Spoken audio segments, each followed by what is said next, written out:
Money in itself is not an objective. Money is simply a facilitator to help you achieve what your objectives are in life. When most of us go about living our lives, we don't go towards our end objective because we don't know what the end objective is. It'll add an enormous amount of value to your life. That date where you're no longer beholden to doing things that you do not enjoy doing, where you're doing what you want more often than not, where you are financially free. Hello everybody, and thanks for joining me today. My name is Alex Cook. My mission is to put valuable tools into your hands to help you achieve financial freedom as quickly as possible. Today we're starting a series titled Forging Your Future with the End in Mind, and the first part of that series is how to define your life objectives. Now think about life objectives in much the same way as you would running a 100-kilometer race. You know the end goal to that 100-kilometer race is to get to the end of the 100 kilometers, and the quickest way there is, you guessed it, a straight line. Unfortunately, when most of us go about living our lives, we don't go towards our end objective half the time because we don't know what the end objective is. So we might be going in the right direction for the first 10 kilometers, then perhaps we're going in the wrong direction for the next 10, exactly the wrong direction for the next 10 after that. So even if we run 100 kilometers, we've still run our full race, we end up short of where we want to end up. So how do we prevent that from happening? And it's all about defining your life objectives and forging a future with the end in mind. Defining life objectives really reminds me of that story of Alice in Wonderland, where Alice is on this path and she comes into contact with this Cheshire cat with the enormous smile. And Alice says, well, which way should I go? And the cat replies, that all depends. Where do you want to end up? And many of us go about our daily lives without knowing where we want to end up. And then it doesn't really matter what direction we take.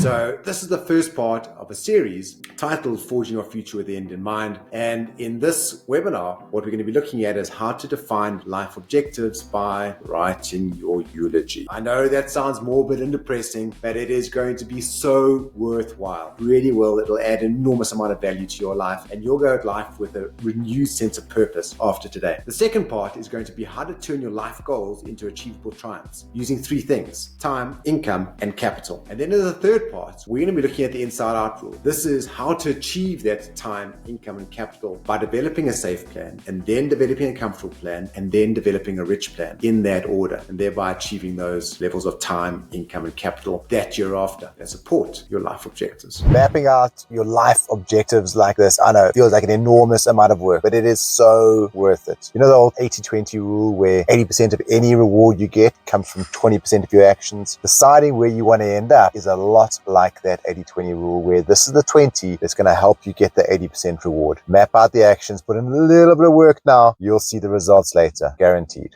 So why bother writing a eulogy? I know it sounds like a really depressing, morbid topic, but there are 6 very, very big benefits to writing your eulogy. The first one, and possibly one of the most important, is that you will realize that money in itself is not an objective. Money is simply a facilitator to help you achieve what your objectives are in life, but money itself is not an objective. Second of all, you'll realize what's important to you, and you realize that there are areas in your life that you want to spend a lot more energy on, and areas of your life you want to be spending a lot less energy on because they're actually not important to you. So you'll identify where to spend your finite amount of energy. Third, you'll have a very good idea as to when your date of financial freedom must happen. That date where you're no longer beholden to doing things that you do not enjoy doing, where you're doing what you want more often than not, where you are financially free. Fourth, you will understand what your budget is. You'll know how much capital you need. You'll know how much income you need on a monthly basis. So you'll be able to work towards achieving that budget. Then you'll know your cash flow events. You'll know when your big ticket items like cars and houses and perhaps overseas university or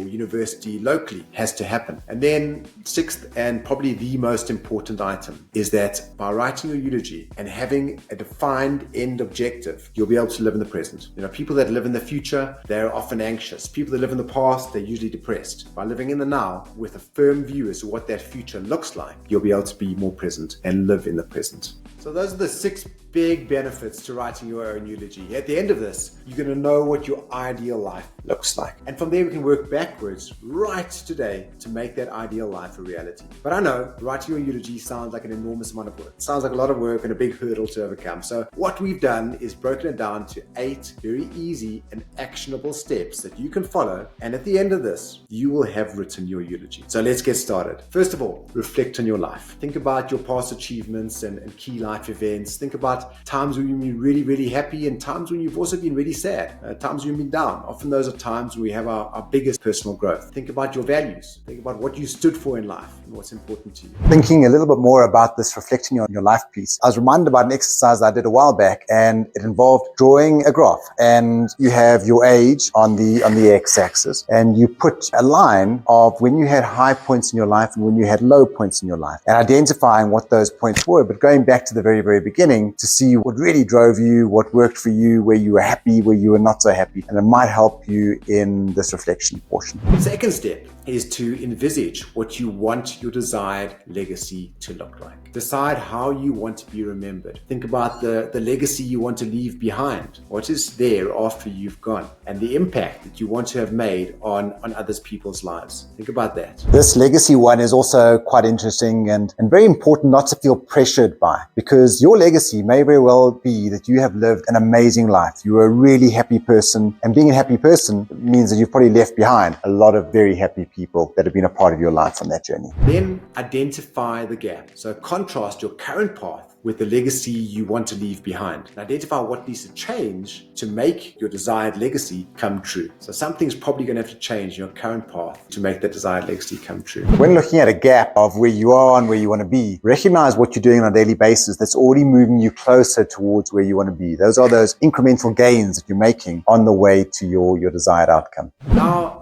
it's down to actually writing your eulogy. Begin by addressing your relationships. So write down what your relationships look like or must have looked like throughout your life. Key accomplishments that you would have achieved over the course of your life by the time you get to the very end. And passions that you followed throughout your life. Things that really interested you over the course of your life. Include what your desired legacy and what the impact you would have made on the world has been over your life. And write it in the third person as if somebody else is delivering it. In fact, when my mentor asked me to write this, he said, tell me who is going to be delivering your eulogy. And that made it exceptionally emotional, especially when I had to read it back to him. As you're writing this eulogy and you're getting started, just keep reminding yourself, this is the result of a very, very full and happy life. Right, step number 5 is review and edit. So you're not going to get it right first time round. It's not going to be perfect. And there's that old saying that goes, perfection is the enemy of done. Just get it done to begin with. Get your eulogy written down. And once your eulogy is written down, you'll then have something to edit. Make sure it's a true reflection of who you want to be. If it doesn't feel authentic, then go and redo it. Once you've made your final edits to your first plan, start defining what goals and actions need to happen to make these reality, and develop SMART goals. SMART stands for specific, measurable, achievable, relevant, and time-based. Then write down specific actions that you're going to be taking to achieve those SMART goals. Now's the time to commit and really start living. Commit to your new path. Begin straight away by taking actions based on your outlined goals. The 8th step is very simple. Regularly review and update your eulogy. Your aspirations will evolve over time, and they'll evolve. They won't necessarily change. I can tell you, when I was younger, I thought that I wanted to be worth a huge amount of money. I thought that was the really important thing that I was chasing. As I got older, I realized that the money was a facilitator to achieving something bigger, and that was to change a lot of people's lives. And so adjust your eulogy, adjust your goals, and adjust your actions as is necessary throughout life. Just some regular eulogy reminders. This is an emotional process. Be gentle on yourself. If you haven't cried at some stage throughout this process, you've probably done it wrong. So be gentle on yourself throughout the whole process. And this is not about dwelling on the end. This is about clarifying how you want to live a more purposeful and intentional life to get towards the ideal life that you want to have lived.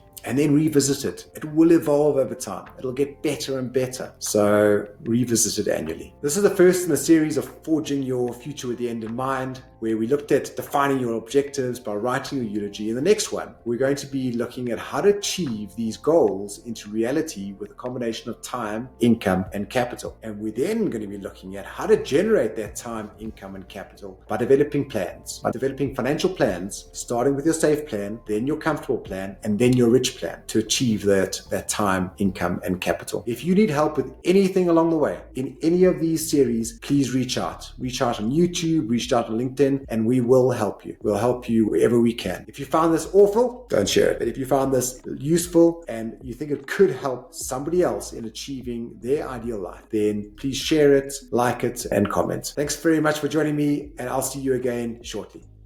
Thanks again for watching. Just a reminder, the next part of this series is how to look at making these objectives a reality. So we'll be looking at a combination of time, income, and capital that you can use to make your life objectives a reality. Click on this link right here and you'll see it.